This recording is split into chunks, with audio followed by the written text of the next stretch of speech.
The world sometimes reveals its darkness in the most ordinary places. On a calm, sun-washed morning in Pine Meadow, an elderly woman stood outside Willow's diner, trembling, silently crying, unaware that 3 teenagers were filming her distress to entertain strangers on the internet. Her name was Margaret Collins, a gentle woman of 74, dressed in her faded blue cardigan and holding a purse that had once belonged to her late husband, Daniel. She wasn't crying because of the boys, but because she had dropped the small notepad she used to communicate, and the pages scattered across the pavement like frightened birds. She couldn't hear them laughing. She couldn't hear anything at all. The stroke 3 years ago had taken her hearing, leaving her to navigate a world that moved too fast for her hands to explain. But the boys didn't care. They laughed, circled her, waved their hands mockingly in fake sign language, and shoved a phone in her face. "Say something, Grandma," Corey shouted, though she couldn't hear him.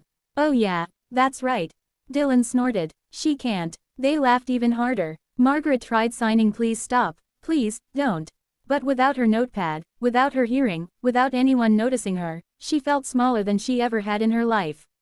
Then one of the boys pushed her shoulder lightly, not enough to injure her, just enough to make her stumble. She gasped, not a sound, but a sharp breath, a soundless cry. And then it happened, a soft rumble in the distance.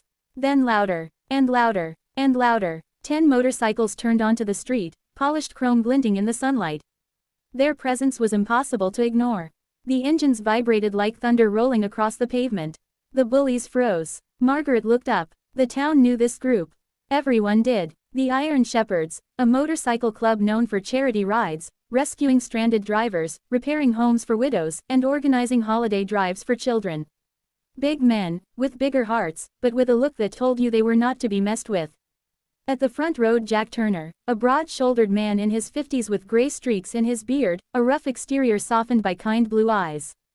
Behind him were Matthew, Cole, Frank, Elias, and others who had served in the military, worked as firefighters, or simply believed in standing up for the vulnerable. When Jack saw the scene, the trembling elderly woman, the scattered papers, the teenagers clutching phones, he didn't hesitate. The motorcycles slowed, then stopped. 10 engines went silent in perfect unison. Corey lowered his phone. Dylan swallowed. Trent took a step back. Jack stepped off his bike, eyes locked on the boys. "What exactly," he said in a low, controlled voice, "are you 3 doing?" "And nothing," Corey stuttered. "We were just what?" Jack approached him slowly. "Just bullying a woman who can't hear you. Just filming her crying. That what makes you feel big?" None of the boys spoke. Jack turned to Margaret. His face softened instantly. He crouched beside her, gently picking up the scattered pages of her notepad. She watched him with wide, fearful eyes. Jack signed slowly, carefully, not fluent, but enough. "Are you okay?" A tear slipped down her cheek. She nodded. Margaret had never seen a biker sign language before. Jack helped her to her feet. Matthew picked up the rest of her papers. Cole opened the diner door for her.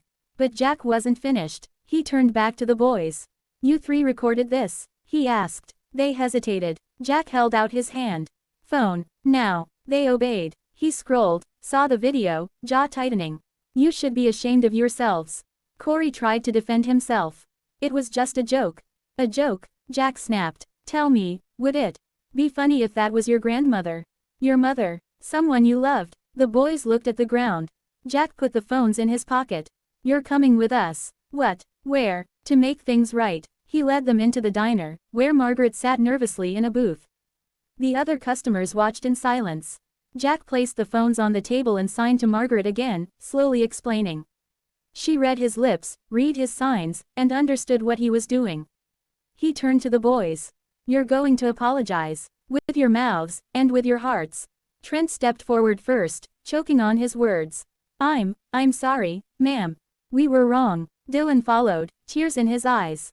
"I'm really sorry. I didn't mean to hurt you."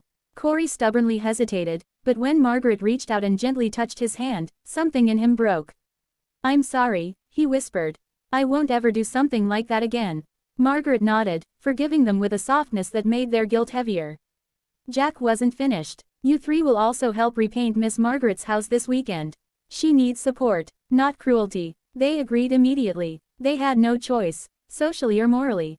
But as the boys left the diner, Jack sat across from Margaret. He signed. "You're not alone." She smiled, touched her chest, and signed back. "Thank you." But what Jack didn't know yet was how deeply she meant it. The days that followed, the Iron Shepherds didn't just protect Margaret that day, they adopted her.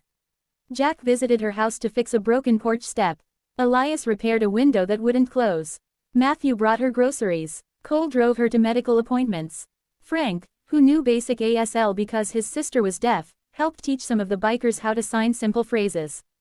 Slowly, the world that had grown so quiet for Margaret began to feel warm again. The boys kept their promise.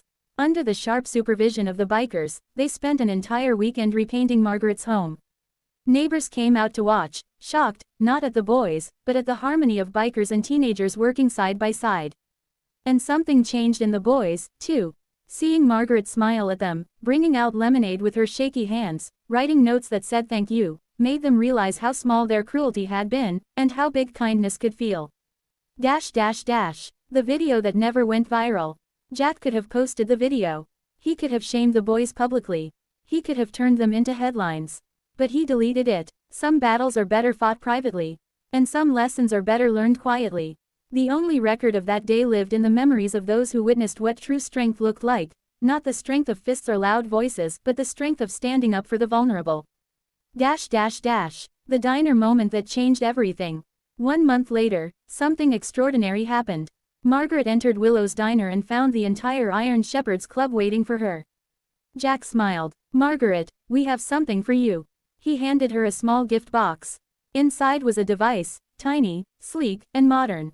A cochlear implant processor. Her hands shook. Her eyes filled with tears. She stared at Jack, confused. "It's paid for," Jack said softly. "We talked to some folks. Raised the money. The doctor says you're a good candidate. If you want it, you might hear again." She covered her mouth, trembling. Her hands moved shakily in sign language. "Why would you do this for me?" Jack signed back, slowly but sincerely. "Because you're family now." The diner fell silent, and for the first time in years, Margaret felt something she thought she had lost forever. Not hearing. That would come later. She felt belonging. She felt seen, protected, loved. The message: cruelty spreads fast. Kindness spreads faster, if someone is brave enough to start it. Margaret Collins thought her silence made her invisible. But one biker saw her. Then another. Then a whole town. In a world that often records pain for entertainment, the Iron Shepherds chose to rewrite the story, not with shame, but with compassion. And that made all the difference.